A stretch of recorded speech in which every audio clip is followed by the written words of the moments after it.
आप सभी का स्वागत है आपके प्यारे यूट्यूब चैनल एंट्रेंस वाला में। तो आज हम लेके आए हैं आप सभी के लिए AMU entrance 9th plus 8th class के साइंस के फुल कॉन्सेप्ट वीडियो। इस सीरीज में हम कराने वाले हैं यहाँ पे पूरा का पूरा एएमयू एंट्रेंस का साइंस का सिलेबस प्लस एकेडमिक लेवल का 8th का सिलेबस, जो कि आपके लिए बेनिफिशियल रहने वाला है। अगर आपके कॉन्सेप्ट क्लियर रहे, चाहे वो एकेडमिक हो या फिर कॉम्पिटेंसी बेस्ड एग्जाम्स हो, वो क्या होते हैं सारे के सारे इजिली हो जाएंगे। तो इस लेक्चर में हम क्या पढ़ने वाले हैं, यहाँ पे कोल एंड पेट्रोलियम पढ़ने वाले हैं। और हमारे इस चैनल पर सक्सेसिव साइंस की वीडियोस आती रहेंगी और मैथ की वीडियोस आती रहेंगी, जो आपके एकेडमिक लेवल प्लस यहाँ पे एएमयू 9th एंट्रेंस के लिए इनफ होने वाली हैं। तो बिना देरी करते हुए अपने चैप्टर को स्टार्ट करते हैं, जो कि है यहाँ पे कोल एंड पेट्रोलियम। बिना देरी करते हुए स्टार्ट करते हैं यहाँ पे अपना चैप्टर कोल एंड पेट्रोलियम, जिसके अंदर हम क्या पढ़ने वाले हैं यहाँ पे इनएग्जॉस्टेबल और exhaustible natural resource. Inexhaustible natural resource कौन सी होती है? जो अनलिमिटेड क्वांटिटी में होती है, जिसका कितना भी यूज कर लो वो खत्म नहीं होती। एग्जॉस्टेबल नेचुरल रिसोर्स जो क्या होती है, टाइम के बाद खत्म हो जाती है। फिर उसके बाद हम पढ़ने वाले हैं यहाँ पे फॉसिल फ्यूल्स, ठीक है, जो डेड रिमेन्स ऑफ प्लांट्स और एनिमल से बनते हैं, ठीक है। तो उसके बाद हम पढ़ेंगे कोल, जो फॉसिल फ्यूल का टाइप होते हैं, और पेट्रोलियम, और इनके फॉर्मेशन कैसे होता है, अकरेंस कैसे होती है।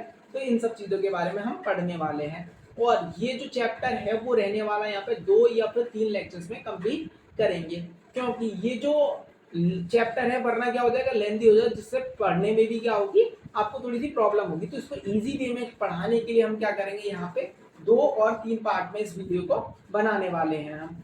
तो हम आगे देखते हैं और क्या पढ़ने वाले हैं इस चैप्टर में। तो इस चैप्टर में हम क्या पढ़ेंगे, यहाँ पे natural gas, petrochemicals, energy resources are limited होती है, तो उनको बचाया किस तरीके से आता है, तो ये सारी चीजें हम पढ़ने वाले हैं। तो इसको अलग अलग पार्ट्स में हम पढ़ेंगे। तो चलिए स्टार्ट करते हैं हम अपने इस चैप्टर को, ठीक है, रेडी फॉर इट। तो इसके लिए तैयार हो जाइए और आप कंसंट्रेशन के साथ इस चैप्टर को पढ़िए, जिससे कि आपको आगे दिक्कत ना हो। तो चलिए शुरू करते हैं यहाँ पे इस चैप्टर को अपने को। तो सबसे पहले यहाँ पे क्या है, रिसोर्सेज। रिसोर्सेज होती क्या है? देखो, रिसोर्सेज क्या होती है, जिस भी चीज का हम क्या करते हैं अपनी जरूरतों के लिए यूज करते हैं, वो सारी की सारी चीजें क्या होती हैं, रिसोर्सेज होती हैं। कोई भी चीज जो हमारे एनवायरमेंट में प्रेजेंट है और हमारी जरूरतों को पूरा कर रही है, वो सारी चीजें क्या होती है, रिसोर्स होती है। जैसे कि एयर हमारी जरूरत को पूरा करती है, वाटर, ठीक है, जरूरत को पूरा करते हैं। यहाँ पे जो मोबाइल फोन है वो भी रिसोर्स है, वो भी जरूरत को पूरा करता है। मैं आपके सामने जो बैठा हुआ हूँ वो भी क्या है, रिसोर्स, क्योंकि मैं आपको पढ़ाने का काम कर रहा हूँ, मतलब कि आपके लिए यूजफुल हो। तो ये सारी चीजें, वो सारी चीजें जो क्या होती हैं, हमारी जरूरतों को पूरा करती है, वो सारी चीजें क्या होती है, रिसोर्स होती हैं। तो यहाँ पे क्या है, anything in the environment which can be used is called resource. जो भी हमारे एनवायरमेंट में है और हमारी जरूरतों को पूरा करते हैं, या फिर जिन भी चीजों को हम यूज करते हैं, उनको हम क्या बोलते हैं, रिसोर्स बोलते हैं। अगर हम रिसोर्स को क्लासिफाई करें तो 2 पार्ट्स में हम इसको डिवाइड कर सकते हैं on the basis of exhaustibility. 2 parts में डिवाइड करते हैं। इसमें पहला क्या होता है, इनएग्जॉस्टेबल नेचुरल रिसोर्स, और दूसरा एग्जॉस्टेबल नेचुरल रिसोर्स। देखो, इन एग्जॉस्टेबल नेचुरल रिसोर्स क्या होती है, ये अनलिमिटेड होती है। क्या होंगी, अनलिमिटेड। अब अनलिमिटेड नेचुरल रिसोर्स है, और जो एग्जॉस्टेबल होती है वो क्या होती है, लिमिटेड, ठीक है। क्या होंगी, ये लिमिटेड देखने के लिए मिलती है। तो इस पे याद रखना, अनलिमिटेड और लिमिटेड नेचुरल रिसोर्स कौन सी होती है। या फिर अगर हम बात करें, देखो, इनएग्जॉस्टेबल नेचुरल रिसोर्स को हम रिन्यूएबल रिसोर्स बोलते हैं, मतलब हम इसको क्या कर सकते हैं, रिन्यू कर सकते हैं। और यहाँ पे एग्जॉस्टेबल नेचुरल रिसोर्स जो होती है नॉन रिन्यूएबल सोर्स, जिनको हम रिन्यू नहीं कर सकते, तो वो क्या होते हैं, नॉन रिन्यूएबल रिसोर्स होती है। तो हम बढ़ते हैं अपने आगे। आगे क्या दे रखा है, देखो यहाँ पे बहुत सारी क्या दे रखी है, इमेजेस दे रखी है, जिसके अंदर क्या है, अलग अलग चीजें हैं। जैसे कि अगर हम बात करें, यहाँ पे जो पीसी है, पीसी का भी हम क्या करते हैं, यहाँ पे यूज करते हैं।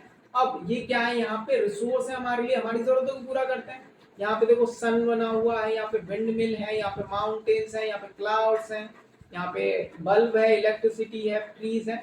इन सब चीजों का हम यूज करते हैं, और ये सारी चीजें हमारे लिए क्या होती है, रिसोर्स होती हैं। जिन भी चीजों का हम यूज करें वो सारी चीजें हमारे लिए रिसोर्स हैं। तो अब हम आगे देखते हैं, आगे क्या दे रखा है यहाँ पे। हाँ, यहाँ पे those natural resource which are present unlimited quantity. इसको याद रखना, जो भी चीज अनलिमिटेड क्वांटिटी में होती है और वो खत्म नहीं होती ह्यूमन एक्टिविटीज के कारण, ह्यूमन उसको कितना भी यूज कर ले वो कभी खत्म ही नहीं हो सकती, ऐसी क्या चीज होती है। तो ऐसी क्या चीज होती है, यहाँ पे सनलाइट। सनलाइट को तुम खत्म कर सकते हो, नहीं कर सकते। कितना यूज कर सकते हो, और गर्मियों में तो बिल्कुल नहीं कर सकते तुम उसको खत्म, ठीक है। बहुत ज्यादा सूरज चाचा जो होते हैं बहुत ज्यादा गर्म होते हैं, सनलाइट एनर्जी जो है वो कंटिन्यूस वे पे प्रोवाइड कराते रहते हैं। देखो वाटर और यहाँ पे एयर, इनको हम खत्म नहीं कर सकते, ये अनलिमिटेड क्वांटिटी में होते हैं। अच्छा यहाँ पे अगर बात करेंगे तो पानी की तो कमी आती है, तो पानी तो खत्म हो जाता है, लेकिन ऐसा नहीं है। पानी वाटर साइकिल के थ्रू कंटिन्यूस क्या होता रहता है, यहाँ पे बनता रहता है, रिन्यू होता रहता है, तो इसलिए ये रिन्यूएबल नेचुरल रिसोर्स और इनएग्जॉस्टेबल। याद रखना यहाँ पे क्या होता है, इनएग्जॉस्टेबल नेचुरल रिसोर्स, और यहाँ पे जिसका एग्जाम्पल जो है एयर और वाटर सनलाइट। तो सूरज चाचा इस टाइम बहुत परसेंट बहुत ज्यादा क्या है गर्मियों में, ठीक है, गर्मी प्रोवाइड कर रहे हैं। यहाँ पे आगे क्या दे रखा है, those resource which are present in limited quantity. याद रखना जो भी ऐसी रिसोर्स जो क्या होती है लिमिटेड क्वांटिटी में होती है नेचर में, वो क्या होती है एग्जॉस्टेड हो जाती है बाय द ह्यूमन एक्टिविटी। अगर ह्यूमन एक्टिविटी के कारण वो क्या हो जाती है एक दिन खत्म हो जाएंगी या फिर खत्म हो जाती हैं, उनको हम बोलते हैं एग्जॉस्टेबल नेचुरल रिसोर्स बोलते हैं। जिसके अंदर क्या आता है हमारे एग्जांपल जैसे कि कोल और petroleum, natural gas, minerals, forest, wild life, ये सारे क्या आते हैं यहाँ पे non renewable source of energy और एग्जॉस्टेबल नेचुरल रिसोर्स में आते हैं। एक टाइम के बाद ये क्या हो जाएंगे, खत्म हो जाएंगे। देखो अगर हम बात करें यहाँ पे कोल, पेट्रोलियम, नेचुरल गैस, ये क्या होते हैं non renewable source of energy. जिन भी प्रोडक्ट से, जिन भी चीजों से हमें एनर्जी मिलती है वो होते हैं source of energy. Coal petroleum से एनर्जी मिल रही है तो वो भी सोर्स ऑफ एनर्जी होंगे, लेकिन कौन से, नॉन रिन्यूएबल, इसका दोबारा यूज नहीं कर सकते। अब हम देखते हैं यहाँ पे फॉसिल फ्यूल वर फॉर्म। फॉसिल फ्यूल जो है वो किस तरीके से बनते हैं, ठीक है, how fossil fuel were form. तो फॉसिल फ्यूल जो है वो किससे बनते हैं, dead remains of living organism. जब लिविंग ऑर्गेनिज्म क्या होते हैं उनकी डेथ हो जाती है और उनके ऊपर ढेर सारी लेयर्स जमा हो जाती है मिट्टी की, ठीक है, तो मिलियंस ऑफ ईयर्स में क्या होता है यहाँ पे फॉसिल फ्यूल्स का फॉर्मेशन होता है। जैसे कि इस इमेज में दे रखा है, देखो यहाँ पे अगर ये दोबारा चालू होगी तो क्या है, देखो यहाँ पे क्या होता है जितने भी यहाँ पे एनिमल्स थे उनकी डेथ हो गई, उनके ऊपर सॉइल की लेयर आ जाएगी, तो यहाँ पे क्या होगा, हाई प्रेशर और हाई टेम्परेचर रहता है, जिसके कारण ये किसमें कन्वर्ट हो जाता है, फॉसिल फ्यूल में कन्वर्ट हो जाते हैं। देखो और इनको बनने में कितने लगते हैं, यहाँ पे मिलियंस ऑफ ईयर्स लगते हैं। जैसे कि अगर हम बात करें यहाँ पे कोई भी अगर ऑर्गेनिज्म है, अगर इसकी डेथ हो गई तो डेथ हो गई, यहाँ पे क्या होगा, सॉइल की लेयर आ जाएगी, ठीक है। फिर यहाँ पे क्या होता है और भी इसी तरीके से फर्दर सॉइल की लेयर आती रहती है इसके ऊपर। इसको क्या कर लेंगे, एक टाइम के बाद इस एरिया को पूरे को कवर कर लेंगे। अच्छा यहाँ पे जब इसको कवर कर लिए, ये यहाँ पे नीचे तो ये डिकम्पोज नहीं हो पाता प्रॉपर, क्यों, क्योंकि यहाँ पे क्या होता है हाई, यहाँ पे प्रेशर, ठीक है, यहाँ पे क्या होगा हाई प्रेशर और यहाँ पे हाई टेम्परेचर होता है। हाई प्रेशर और हाई टेम्परेचर में क्या होता है, इन द एब्सेंस ऑफ ऑक्सीजन, ये किसमें कन्वर्ट हो जाता है, फॉसिल फ्यूल में कन्वर्ट हो जाते हैं। देखो फॉसिल फ्यूल का अगर हम एग्जांपल की बात करें जैसे कोल और पेट्रोल का, तो यहाँ पे सबसे पहले हम किसके बारे में पढ़ते हैं, कोल के बारे में, और इस लेक्चर में हम खाली स्पेसिफिक कोल के बारे में ही बात करेंगे। उसके बाद जब नेक्स्ट वीडियो आएगी उसके अंदर हम पेट्रोलियम के बारे में डिस्कस करेंगे। कोल जो है, कोल क्या है, coal is a hard black combustible mineral that consist mainly of carbon. तो कोल जो है वो क्या है, हार्ड कंबस्टिबल मिनरल है। कंबस्टिबल का मतलब क्या होता है, जो कि जल सकते हैं, ऐसी चीज जो क्या हो सकती है, जल सकती है। हार्ड देखने के लिए मिलता है, किसी के ऊपर फेंक के मारो तो सर फट जाए, इतने हार्ड होते हैं कोल, ठीक है। और ये क्या होता है कंबस्टिबल, मतलब इसको जलाएंगे तो जलते हैं, ये हीट एनर्जी रिलीज करते हैं, ठीक है। और जिसमें सबसे ज्यादा क्या होता है यहाँ पे कार्बन, याद रखना मेनली किससे बना होता है कोल जो है वो कार्बन से। और इंडिया में कहाँ कहाँ पाया जाता है, बिहार, वेस्ट बंगाल, उड़ीसा, मध्य प्रदेश, इन रीजन में पाया जाता है। और एक और रीजन अगर हम बात करें झारखंड की, वहां पे भी ये बहुत ज्यादा कोल जो है वो पाया जाता है। तो लोकेशन याद रखना, कोल में सबसे ज्यादा क्या होता है, कंबस्टिबल मिनरल होता है, इन सब चीजों को। तो हम बढ़ते हैं आगे। आगे क्या दे रखा है यहाँ पे, how coal was formed.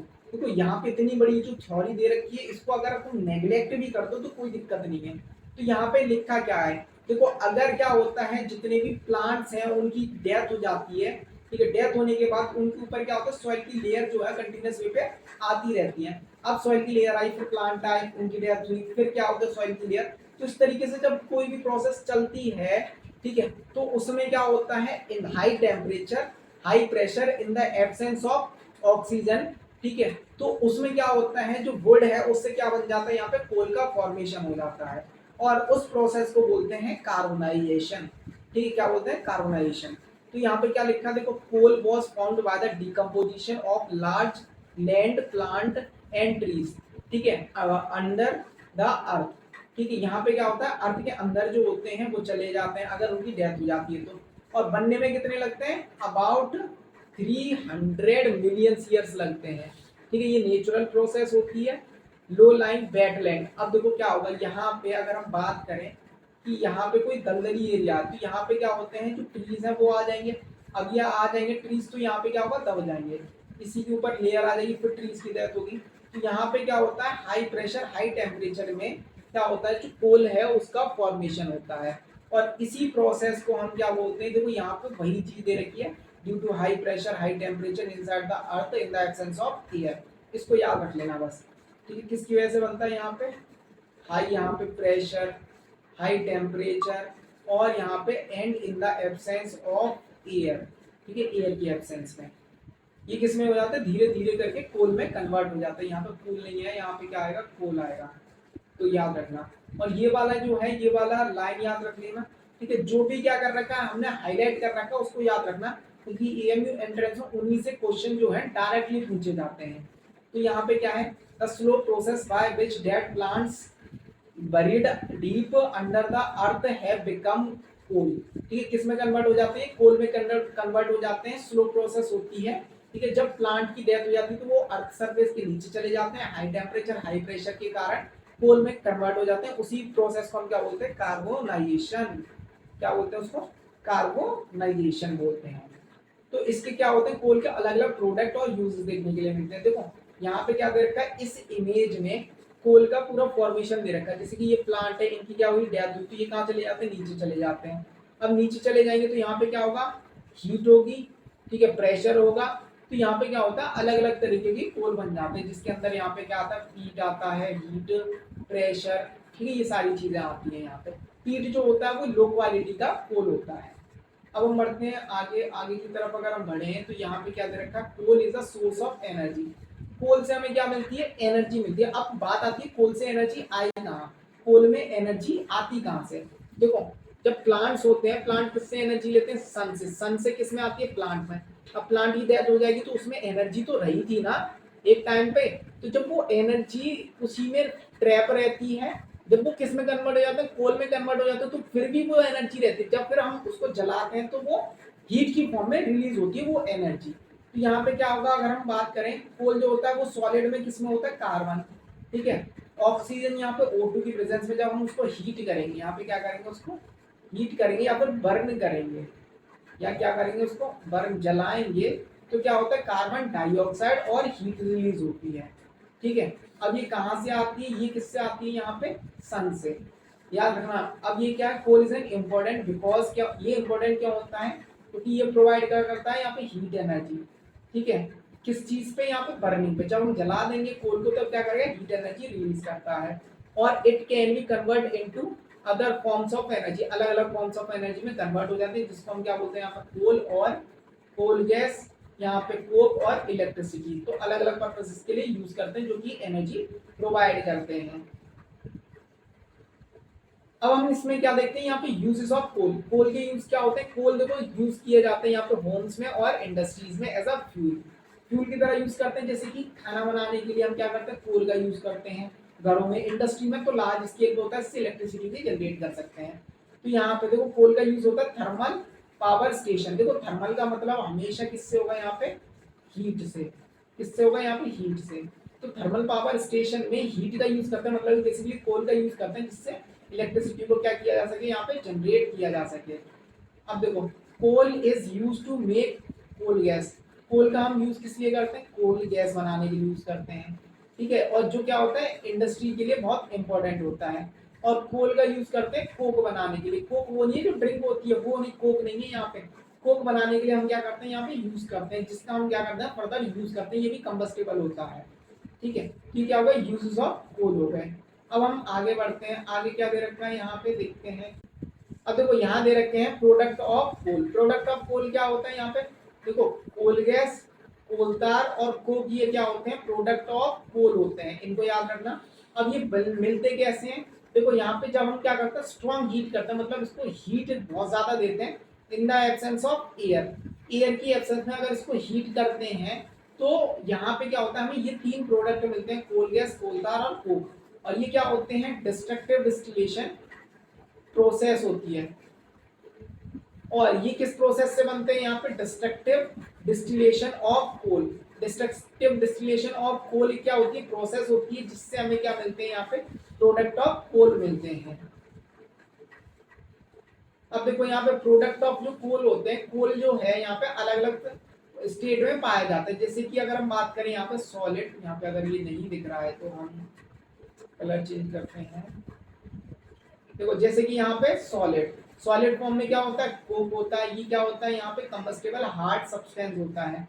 Liquid, liquid में क्या होगा, यहाँ पे कोल था जिसके अंदर 200 मिक्सचर्स होते हैं अलग अलग सब्सटेंस के। अब यहाँ पे गैसेस, गैसेस में क्या होता है, कोल गैस, जिसका हम यूज करते हैं फ्यूल एज अ इंडस्ट्री के लिए, एज अ फ्यूल यूज करते हैं इंडस्ट्रीज में।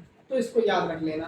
अब हम बढ़ते हैं आगे। आगे क्या है, यहाँ पे क्या दे रखा है, यहाँ पे कोल गैस। देखो यहाँ पे कोल गैस, कोल गैस क्या होती है, यहाँ पे गैसियस फ्यूल है जो हम किससे मिलता है, यहाँ पे स्ट्रॉन्ग हीटिंग ऑफ कोल। ठीक है, कोल को जब हम स्ट्रॉन्ग हीट करते हैं तब हमें क्या मिलता है, यहाँ पे कोल गैस मिलते हैं। और इन द एब्सेंस ऑफ एयर, याद रखना इसको, इन the absence of air strong heating करेंगे तब हमें कोल के प्रोडक्ट मिलते हैं।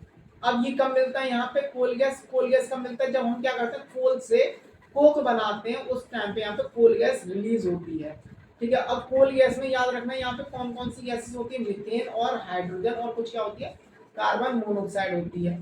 तो कोल गैस जो होता है वो मिक्सचर होता है यहाँ पे मीथेन, हाइड्रोजन और कार्बन मोनोऑक्साइड की। तो इनको याद रख लेना, जो भी हाईलाइटेड है रेड या येलो कलर से, उनको याद हमेशा रखना। ठीक है, क्योंकि इन पे क्वेश्चन जो है एमसीक्यू कभी भी किसी तरीके से पूछ सकते हैं। अब बात आती है यहाँ पे कोल तार। कोल तार क्या होता है, देखो कोल तार क्या होता है, एक थिक ब्लैक कलर का लिक्विड होता है जिसकी अनप्लीजेंट स्मेल होती है, मतलब कि जो हमें सूंघने में अच्छी ना लगे ऐसी स्मेल होती है। ये कब बनता है, जब हम क्या करते हैं, कोल को हीट करते हैं इन द एब्सेंस ऑफ एयर, तब हमें क्या मिलता है, कोल तार मिलता है जिसके अंदर अलग अलग सब्सटेंस होते हैं। लगभग कार्बन के 200 कंपाउंड देखने के लिए मिलते हैं, जिसके अंदर क्या आता है, यहाँ पे बेंजीन, टॉलिन, नेफ्थलीन, फिनॉल, इस तरीके के 200 कार्बन सब्सटेंस देखने के लिए मिलते हैं, कार्बन कंपाउंड देखने के लिए मिलते हैं।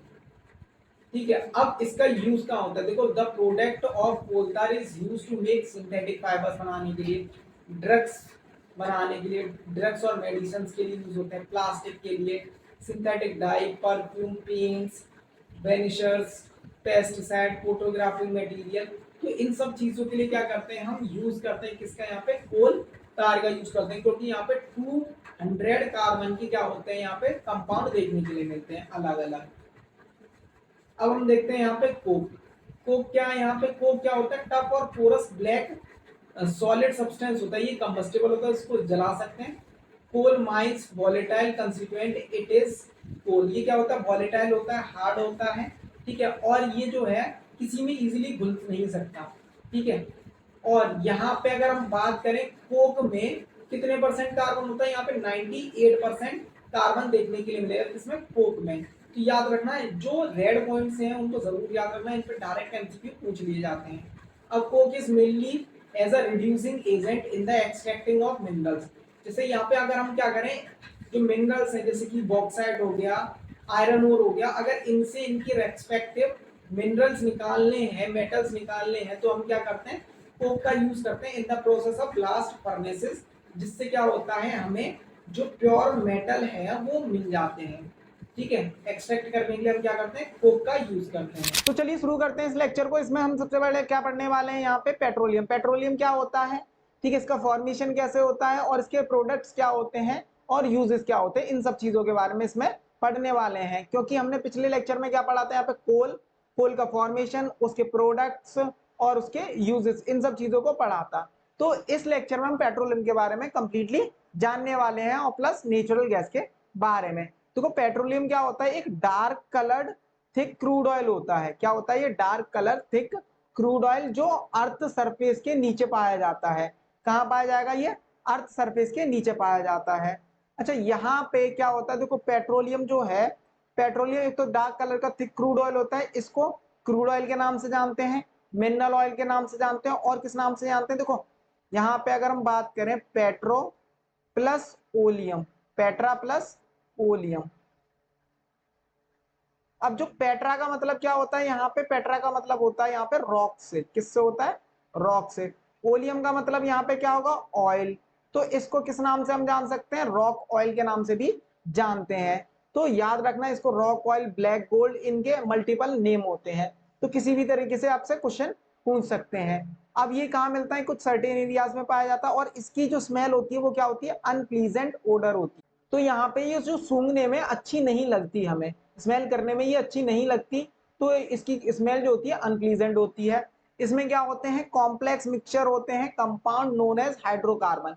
जो पेट्रोलियम है वो किसके बने होते हैं, यहाँ पे हाइड्रोकार्बन के बने होते हैं, मतलब कि लॉन्ग चेन होती है इसमें हाइड्रोकार्बन की, ठीक है, जिससे पेट्रोलियम बना होता है। अब पेट्रोलियम जो है इनसॉल्युबल होता है इन वाटर, वाटर के अंदर इनसॉल्युबल देखने के लिए मिलता है, मतलब कि ये मिक्स नहीं हो सकता वाटर के अंदर। तो पेट्रोलियम को हम किस नाम से और जानते हैं, यहाँ पे क्रूड ऑयल और मिनरल ऑयल के नाम से भी जानते हैं। तो याद रखना इनसॉल्युबल होता है वाटर में पेट्रोलियम, इसको crude oil, mineral oil, rock oil, black gold, इन सब नामों से जानते हैं। तो इसमें घुमा के कोई भी नाम दे दे, लेकिन होगा क्या यहाँ पे, पेट्रोलियम होगा, ठीक है। पेट्रोलियम के ये बहुत सारे नाम होते हैं, जैसे कि हमारे घर में अलग अलग नाम होते हैं, कोई चिंटू कोई छोटू बुलाता है, तो अलग अलग तरह के नाम होते हैं। तो उसी तरीके से पेट्रोलियम के भी अलग अलग नाम है। तो हम आगे बढ़ते हैं इसी में। तो आगे क्या दे रखा है यहाँ पे, how petroleum was formed, petroleum किस तरीके से बनता है। जस्ट लाइक कोल, जैसे कि कोल बनता है उसी तरीके से पेट्रोलियम भी उसी तरीके से बनता है, लेकिन इसमें क्या होता है, थोड़ा सा मेजर डिफरेंस होता है। क्या होगा, जो पेट्रोलियम है वो किससे बनता है, यहाँ पे डेड रिमेन्स ऑफ प्लांट्स और एनिमल, यहाँ पे सी प्लांट्स और सी एनिमल्स के बारे में, ठीक है। Petroleum was formed by decomposition of remains of tiny plant and animal buried under the sea, किसमें, सी में। कोल किसमें बन रहा था, यहाँ पे जमीन के नीचे, और ये किसके अंदर बन रहा है, यहाँ पे सी, समुद्र के अंदर। मिलियंस ऑफ ईयर्स में इसका भी फॉर्मेशन होता है। तो यहाँ पे कोल का और यहाँ पे पेट्रोलियम का सिमिलर फॉर्मेशन होता है, बस डिफरेंस इतना होता है, वो जमीन पे बनता है लैंड सरफेस पे, और ये किसमें बनता है, यहाँ पे समुद्र में बनता है। अगर हम बात करें आगे की, occurrence and extraction of petroleum, petroleum मिलता कैसे है, ठीक है, अकरेंस कैसे होता है और उसको एक्सट्रैक्ट कैसे किया जाता है। देखो पेट्रोलियम जो है वो कहाँ मिलता है, occurs under the surface between the two layer of impermeable rocks. अब इसका मतलब क्या होता है, देखो यहाँ पे क्या होती है, दो नॉन पोरस लेयर होती है, मतलब कि पेट्रोलियम जो है वो नॉन पोरस लेयर्स इनके बीच में ट्रैप होता है। यहाँ पेट्रोलियम है तो इसके यहाँ बाहर नहीं आ सकता, यहाँ बाहर नहीं आ सकता। जैसे कि अगर हम यहाँ पे पानी डालें तो नीचे पानी नहीं जा सकता, जैसे हम इसको लें, यहाँ पे अगर हम पानी डालेंगे तो नीचे पानी नहीं जाएगा, क्योंकि ये क्या है, नॉन पोरस है। तो पेट्रोलियम नॉन पोरस या फिर इम्परमीवियस रॉक्स के बीच में ट्रैप होता है, जिससे वो ऊपर या फिर नीचे नहीं जा सकता। तो वही केस पेट्रोलियम के साथ होता है। यहाँ पे petroleum extract by drilling holes, जिसको हम क्या बोलते हैं, यहाँ पे ऑयल वेल बोलते हैं। अगर हम यहाँ पेट्रोलियम है तो हमें पता है, तो यहाँ पे क्या करेंगे, एक होल बनाते हैं, पाइप्स के थ्रू क्या कर देते हैं, उस होल को कनेक्ट कर देते हैं, जिसमें से हम क्या करते हैं, यहाँ पे जो पेट्रोलियम है उसको एक्सट्रैक्ट करते हैं। और जो होल्स होते हैं उनको हम किस नाम से जानते हैं, यहाँ पे ऑयल वेल के नाम से जानते हैं। इसको ऑयल वेल को नाम याद रखना, ठीक है। इम्परमीवियस रॉक्स होते हैं, इसको याद रख लेना। In the earth crust where the pressure of the oil has been predicted by, यहाँ पे सर्वे, यहाँ पे क्या है, प्रेजेंस, प्रेजेंस जो होती है यहाँ पे पेट्रोलियम की, वो सर्वे से क्या की जाती है, प्रिडिक्ट की जाती है। ऐसा नहीं है हम कहीं पे भी खोद दें कि यहाँ खोद के देखें तो यहाँ पेट्रोलियम निकल आएगा, तो ऐसा नहीं होता। पहले सर्वे किए जाते हैं, फिर खोदा जाता है, फिर ऑयल वेल ड्रिल किए जाते हैं कि वहां पे पेट्रोलियम है। अब आगे क्या दे रखा है, यहाँ पे अर्ली डिलिंग ऑफ ऑयल, यहाँ पे डिलिंग आएगा, थोड़ा सा यहाँ पे मिस्टेक है, drilling of oil well for getting petroleum was done on the land, later oil well were also drill under the sea. देखो सबसे पहले कहाँ पाए गए थे, ये लैंड के नीचे, जमीन के नीचे, फिर उसके बाद जो सी बेड होते हैं वहां पे ड्रिल किया गया था, तब जाके यहाँ पे हमें ऑयल मिला था। यहाँ पे देखो, जो the first oil well was drilled in Pennsylvania USA in 1859 में वर्ल्ड का फर्स्ट ऑयल वेल ड्रिल किया गया था यूएसए पेंसिल्वेनिया में, ठीक है। और जो भी हाईलाइटेड है, जैसे रेड या फिर येलो कलर से जो भी हाईलाइटेड पॉइंट्स हैं उसको जरूर याद रखना, क्योंकि इसी से क्वेश्चन पुटअप हो जाते हैं, जनरली इन्हीं से क्वेश्चन पूछे जाते हैं। 8 ईयर लेटर, 8 साल बाद जब हम बात करते हैं इंडिया में, इंडिया में कब हुआ था, यहाँ पे 1867 में ऑयल वेल जो है वो ड्रिल किया गया था। और कहाँ किया गया था, ये मकुम इन आसाम, कहाँ पे, मकुम इन आसाम में ऑयल वेल जो है वो ड्रिल किया गया था। तो इनको याद रख लेना, ये इंपॉर्टेंट हो जाते हैं इसमें। ठीक है, ऑयल वेल कहाँ पे खोदा गया था? इंडिया में और वर्ल्ड में सबसे पहले। अब हम आगे देखते हैं कि यहाँ पे जो ऑयल जो क्या होता है पेट्रोलियम किस तरीके से मिलता है। देखो यहाँ पे ऑर्गेनिक वेस्ट है, तो ये ऑर्गेनिक वेस्ट जो है डेथ हो जाती है, कहाँ हो जाती है? समुद्र के नीचे चले जाते हैं यहाँ पे। ठीक है, जहाँ पे क्या होता है सैंड और सेडिमेंट्स होते हैं, तो हाई टेम्परेचर हाई प्रेशर में किस में कन्वर्ट हो जाते हैं? यहाँ पे पेट्रोलियम में कन्वर्ट हो जाते हैं। अब देखो यहाँ पे मान लो पेट्रोलियम जो है वो हमें मिल गया, अब पेट्रोलियम का करेंगे क्या? तो पेट्रोलियम का हम क्या करते हैं यहाँ पे? रिफाइनिंग करते हैं। क्या करते हैं यहाँ पे? रिफाइनिंग। रिफाइनिंग का मतलब क्या होता है? उसको यूजफुल प्रोडक्ट्स में सेपरेट करना। ठीक है, यूजफुल प्रोडक्ट में जब हम अलग करते हैं उसको बोलते हैं refining. The process of separating crude petroleum oil into more useful fractions is called refining. अलग अलग यूजफुल फ्रैक्शंस में उसको क्या करेंगे? जब हम सेपरेट कर देते हैं तो उसको क्या बोलते हैं? हम रिफाइनिंग बोलते हैं। Refining of petroleum is carried out in an oil refineries. ये कहाँ पे किए जाते हैं? ऑयल रिफाइनरीज में किए जाते हैं। ऐसा नहीं कहीं पे भी कर लें, घर पे कर लें, ऐसा नहीं हो सकता। ये कहाँ किए जाते हैं? ऑयल रिफाइनरीज में किए जाते हैं। जहां पे क्या करते हैं, जो पेट्रोलियम ऑयल है उसको एक्सट्रैक्ट करते हैं कहाँ से? सबसे पहले ऑयल वेल से, फिर कहाँ ले जाते हैं? ऑयल रिफाइनरीज में पाइप्स के थ्रू लेके जाते हैं। एरोप्लेन वगैरह या शिप्स वगैरह से नहीं, किसके थ्रू? पाइप्स के थ्रू लेके जाते हैं। फिर यहाँ पे क्या करते हैं? जब सेपरेट करते हैं पेट्रोलियम को डिफरेंट फ्रैक्शंस में, और उस प्रोसेस को हम बोलते हैं यहाँ पे फ्रैक्शनल डिस्टिलेशन। अलग अलग फ्रैक्शंस होते हैं। ठीक है, उसमें क्या किया जाता है? यहाँ पे पेट्रोलियम को सेपरेट किया जाता है, उसको हम प्रोसेस को बोलते हैं फ्रैक्शनल डिस्टिलेशन। और ये वाला भी जो पॉइंट है वो भी इंपॉर्टेंट है, स्टार मार्क कर लीजिए। और ये सारे जो नोट्स हैं आपको हमारे टेलीग्राम चैनल पे देखने के लिए मिल जाएंगे। और यहाँ पे next, various useful fraction obtained by refining of petroleum. जब हम रिफाइनिंग ऑफ पेट्रोलियम करते हैं अलग अलग यूजफुल क्या मिलते हैं? हमें फ्रैक्शंस मिलते हैं। मतलब बहुत सारे प्रोडक्ट मिलेंगे, जैसे कि पेट्रोलियम गैस मिलती है। ठीक है, जैसे एलपीजी हो गई, पेट्रोल मिलते हैं यहाँ पे, केरोसिन मिलते हैं, नेचुरल यहाँ पे डीजल, लुब्रिकेटिंग ऑयल, पैराफाइन वैक्स और बिटुमिन। ये क्या होते हैं? बहुत सारे प्रोडक्ट्स हैं जिनका हम क्या करते हैं? यूज करते हैं। ठीक है, तो जो पेट्रोलियम है उससे हमें बहुत सारे प्रोडक्ट्स मिलते हैं। यहाँ पे फ्रैक्शनल डिस्टिलेशन जिसके अंदर क्या देखने के लिए मिलता है? जब हम क्या करते हैं इसके अंदर डाल देते हैं यहाँ पे क्रूड ऑयल। क्रूड ऑयल जब डाल देंगे स्टोर हो जाएगा, यहाँ से हीट सप्लाई करते हैं। जब हीट सप्लाई करेंगे, और यहाँ क्या है? Crude oil. तो क्रूड ऑयल अलग अलग फ्रिक्शंस में आ जाता है। ठीक है, यहाँ पे किसकी वजह से? हीट की वजह से। तो अलग अलग यहाँ पे सब्सटेंस में कन्वर्ट हो जाता है, जैसे कि यहाँ पे क्या होगा? नेचुरल गैस में कन्वर्ट हो जाएगा यहाँ पे। ठीक है, पेट्रोल में, केरोसिन में, डीजल में, हैवी फ्यूल्स में। ठीक है, तो यहाँ पे अलग अलग फ्रिक्शंस में अलग अलग फ्यूल्स जो है वो देखने के लिए मिलते हैं। और बाद में बचा हुआ यहाँ पे रेसिड्यू होता है, जैसे कि बिटुमिन, जिसका हम क्या करते हैं? रोड्स वगैरह में यूज करते हैं। आगे देखते हैं, यहाँ पे देखो इससे आपको और अच्छी तरीके से समझ आएगा। यहाँ पे हीटेड क्रूड ऑयल होता है जिसको हम क्या करते हैं? यहाँ पे अगर थोड़ी सी हीट सप्लाई करते हैं तो किसमें? यहाँ पे गैस में, पेट्रोल में, नेफ्थिल में, यहाँ पे केरोसिन में और डीजल में अलग अलग फ्रिक्शंस में अलग अलग सब्सटेंस हमें मिलते हैं, जिसका हम क्या करते हैं? फर्दर यूज कर सकते हैं। Various fraction of petroleum and their use, अलग अलग फ्रिक्शंस होते हैं, उनके अलग अलग यूजेस होते हैं। सबसे पहले यहाँ पे अगर हम यूज देखते हैं, कुछ इंपॉर्टेंट यूजेस जो होते हैं, जैसे पेट्रोलियम गैस। पेट्रोलियम गैस का हम क्या करते हैं? फ्यूल का यूज करते हैं। पेट्रोलियम गैस क्या है? एक फ्यूल है, उसका यूज करते हैं हम कहाँ पे? घर में और इंडस्ट्रीज में। ठीक है, होम्स में यूज करते हैं और इंडस्ट्रीज में। होम्स में कैसे यूज होता है? जैसे कि एलपीजी। एलपीजी जो है वो लिक्विफाइड पेट्रोलियम गैस होती है, इसको याद रख लेना। इसकी जो फुल फॉर्म है एलपीजी की वो याद रखना। ठीक है, लिक्विफाइड पेट्रोलियम गैस, और इसका हम होम्स में जनरली यूज करते हैं। हमारे सबके घरों में एलपीजी गैस जो है वो सप्लाई होती है। अब हम बढ़ते हैं आगे। आगे क्या है यहाँ पे? पेट्रोल। पेट्रोल जो होता है वो लाइट मोटर व्हीकल्स के लिए यूज किया जाता है। ये क्या है? यहाँ पे फ्यूल है ये भी अगेन। और ये कहाँ किया जाता है? लाइट मोटर व्हीकल में, और इसको एज अ सॉल्वेंट यूज करते हैं ड्राई क्लीनिंग के लिए। पेट्रोल का किस लिए यूज करते हैं? ड्राई क्लीनिंग के लिए यूज करते हैं। और यहाँ पे अगर हम बात करें केरोसिन, केरोसिन भी एक क्या है? फ्यूल है। ये जो गैस स्टोव्स होते हैं, प्रेशर जो स्टोव्स होते हैं, गैस स्टोव्स, उनमें यूज करते हैं खाना बनाने के लिए। आपने तो अभी जनरली नहीं देखा होगा, अगर हम बात करें कुछ 10-15 साल पहले की, तो उस टाइम पे गैस स्टोव ज्यादा यूज किए जाते थे घरों में। ठीक है, जिसमें क्या करते हैं? केरोसिन ऑयल, जो मिट्टी का तेल होता है, उसको डालते थे, खाना बनाने के लिए यूज किया करते थे उसको। तो यहाँ पे अब उसके बाद आता है यहाँ पे डीजल। डीजल जो होता है हैवी मोटर व्हीकल्स में यूज करते हैं, जैसे कि ट्रक हो गए, यहाँ पे ट्रैक्टर्स हो गए, कार हो गई। अब तो कार में एलपीजी भी यूज होती है, सीएनजी पेट्रोल भी यूज होती है। लेकिन अगर हैवी व्हीकल्स की ज्यादा बात करें, जैसे कि ट्रक हो गए, ट्रैक्टर्स हो गए, तो उसमें क्या यूज होता है, यहाँ पे डीजल यूज होता है।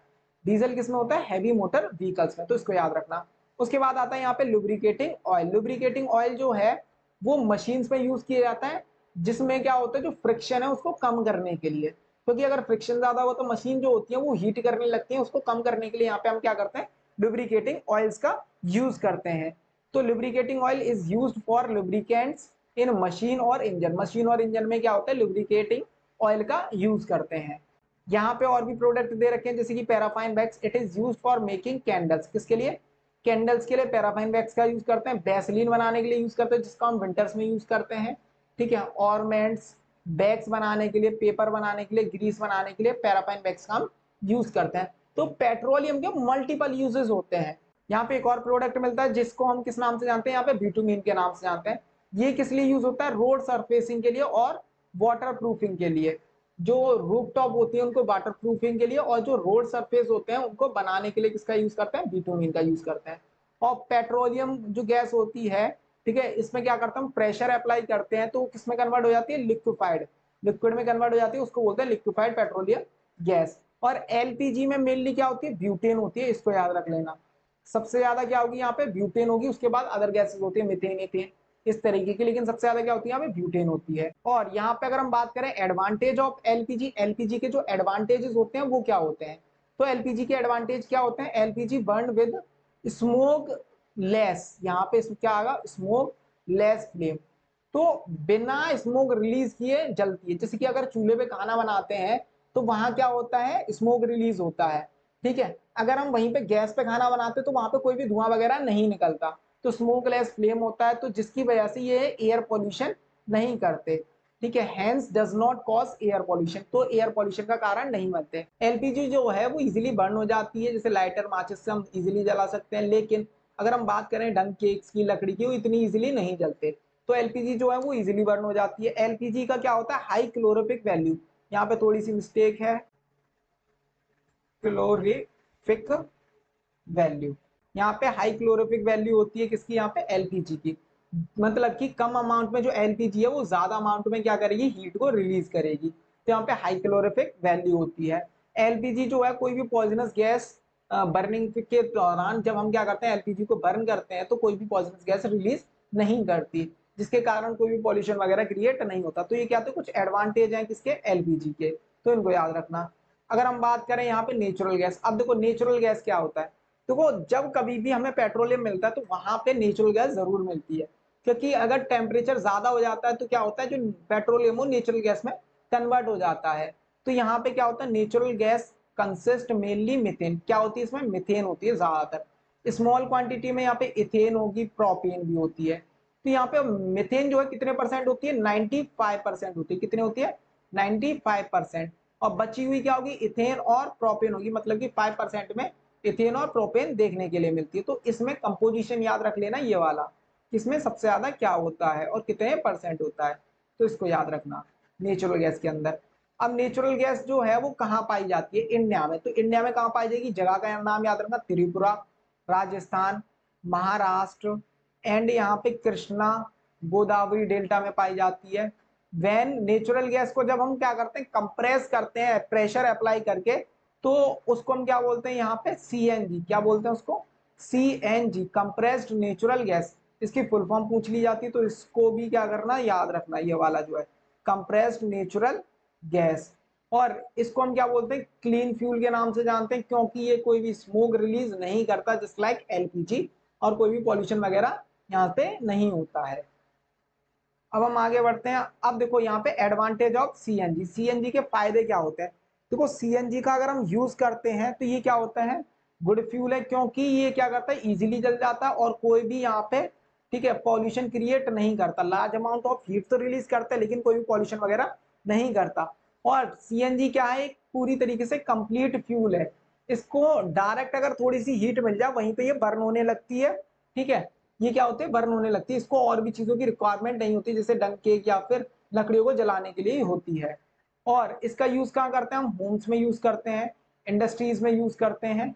ठीक है, तो इसके क्या होते हैं, मल्टीपल यूजेस होते हैं किसके, सीएनजी के, और सीएनजी को व्हीकल्स में भी आजकल यूज ज्यादा करते हैं। अगर हम बात करें यूजेस ऑफ सीएनजी, वो क्या था, एडवांटेज यूज किस में करते हैं यहाँ पे, डोमेस्टिक और इंडस्ट्रियल फ्यूल की तरह करते हैं, जैसे घरों में भी कर सकते हैं और इंडस्ट्रीज में। ठीक है, थर्मल पावर स्टेशन में करते हैं, जस्ट लाइक कोल।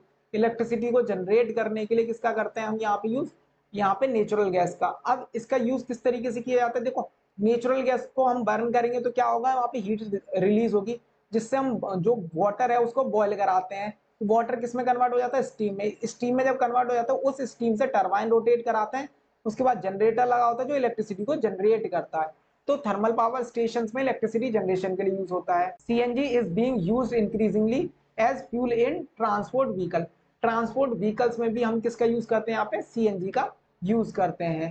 तो ये सारे क्या होते हैं यहाँ पे, एडवांटेज होते हैं, जो यूजेस होते हैं किसके, सीएनजी के। सीएनजी या फिर नेचुरल गैस की। और नेचुरल गैस को देखो हम कहाँ और यूज करते हैं, यहाँ पे सोर्स ऑफ हाइड्रोजन की तरह यूज करते हैं, क्योंकि यहाँ पे जो मैन्युफैक्चरिंग फर्टिलाइजर्स है, मतलब कि फर्टिलाइजर्स बनाने में सबसे ज्यादा किसका यूज करेंगे, नेचुरल गैस, क्योंकि उसमें क्या होता है, हाइड्रोजन गैस इन्वॉल्व होती है। ठीक है, तो इसीलिए फर्टिलाइजर्स बनाने में नेचुरल गैस का यूज होता है। Natural gas is used as a starting material for manufacture of a number of chemicals. ठीक है, जो क्या होता है नेचुरल गैस, उससे नंबर ऑफ केमिकल्स बनते हैं, एक नोडल इंडस्ट्री की तरह वर्क करती है, जिसको हम क्या बोलते हैं यहाँ पे, पेट्रोकेमिकल्स। और जो नेक्स्ट टॉपिक है वो पेट्रोल केमिकल्स के ऊपर ही है।